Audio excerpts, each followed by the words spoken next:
दर्शक बंधु मो पछरे देखुं ये हूँ ताइवान पिंक गछ 1.5 वर्षर गछ आप देखिले फल आश्चर्य हो ताने फ्रुटिंग एते पूर्व 8-10टा तोली देजी ये देखु ये बेगिंग अच्छी ये खोली नहीं कारण है नहीं ये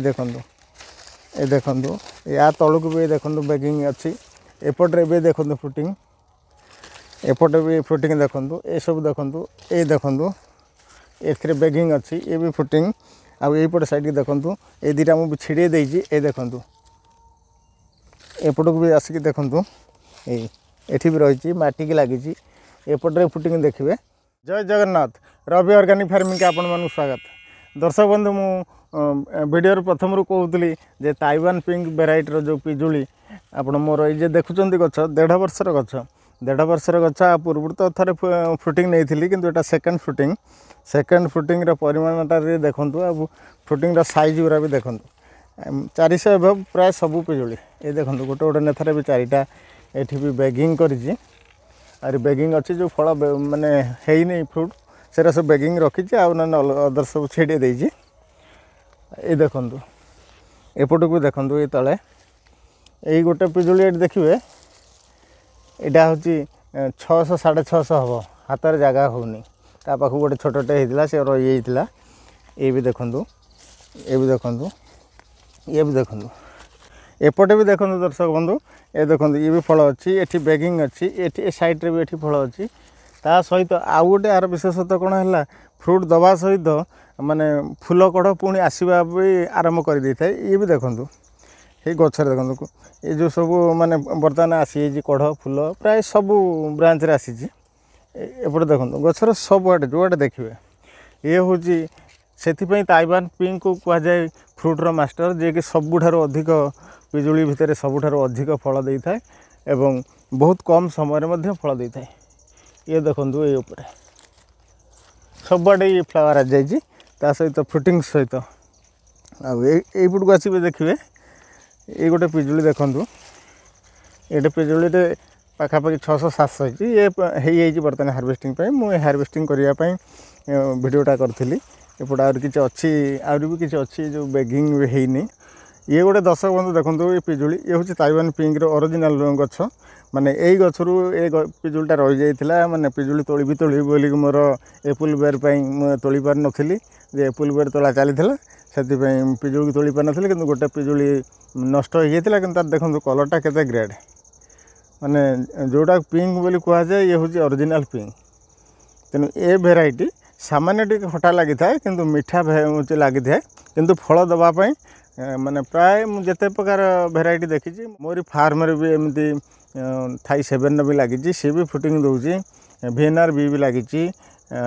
L49 लगी गोल्डन 8 लगी एम सब विभिन्न भेराइटर भी लगी ताइवान व्हाइट भी लगी ताइवान पिंक जिते परिमाण फ्रुट दूसरी से सब सेते परिमाण फ्रुट प्राय मो फार्म रे मुझे देखनी सब तो गोटे ट्रिटमेंट सब तो निजे मुझे ट्रिटमेंट करुँची सब निजे भी खाद्य सार दूसरी सब करुँची किंतु ता भितर मुझे देखली जे ताइवान पिंक फल दबार प्रकृतर मास्टर तेणु माने जी अल्प जमी भी ताइवान पिंक चाष करुँच से बहुत लाभ मैंने हुए तो माने बजार अपेक्षा बहुत पिजुली अच्छी कोटा खटा अच्छी कोटा मीठा अच्छी कोटा माने विभिन्न प्रकार साइजर अच्छी किंतु ताइवान पिंक एमती गोटे साइज से 400 ग्राम भर रोचे जदि अधिक फ्रुटिंग जब आहुरी अधिक फ्रुटिंग रखी था थिनिंग न करी था ताहले से फ्रुट गुरा पाखापाखि 200-250-300 ये भितर आसता किंतु मुझे जो 1.5 वर्षर गछ हिसाब से बहुत फ्रुट थिनिंग कर देथिली जहाँ फल कि मोर ये 40-42 फल मुझे रखी मुझे जानिकी कारण मोर गछर बयस से अधिक होनी यहाँ मात्र 1.5 वर्षर गछ तेणु ये 1.5 वर्षर गछ हिसाब से मुझे केवल फल रखी आ मोर अलग गछ जो सब रही बड़ गछ से गुरा कटिंग कर चारा तैयारी करे किंतु ये जो 1.5 वर्षर गछ मुझे फ्रुटिंग कर आउ गोटे वर्ष पर ये गचर भी मुझे चारा तैयारी करी तेणु दर्शक बंधु जदि आप ओरिजिनल ताइवान पिंक चारा चाहती ताहले मोर आउ जो सब मदर प्लांट थिला से मदर प्लांट ऊपर मुझे चारा तैयारी करुँची आपड़ चाहिए मो सहित जोगाजोग करेंगे आसतु ताले आम कि फ्रुट तोलिबा और हार्वेस्टिंग कर समय जेहेतु आम फ्रुट तोलिबा आसी आसु आसु आपण मैंने देखिली जे हाँ फ्रुट सब हो भाविली भाई मानक भिडियोटे कहीदेवा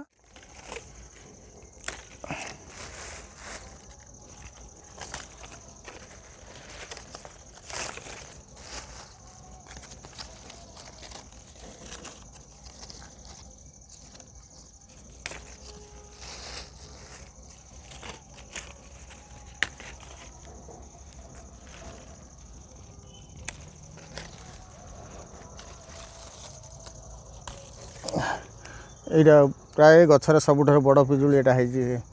500-700 ग्राम पाखापाखि। दर्शक बंधु ये तो बर्तमान संध्या हो आसला से हिसाब से मुझे देखुं मुझे बर्तमान ये तोली आहरी पिजुली भी देखूँ गचर सेमती अच्छी बहुत परिमाण अच्छी एपट सेपट की सब देखिए आहरी 30टा पाखापाखि फल अच्छी ताकू मु काली दिन में तोलिबी कारण संध्या समय बर्तमान संध्या समय मो वीडियोटा करी। जदि आपको मो वीडियो भल लगी था ताने चैनल टी सब्सक्राइब करेंगे और लाइक शेयर करने भूलें। आज रोचे जय जगन्नाथ।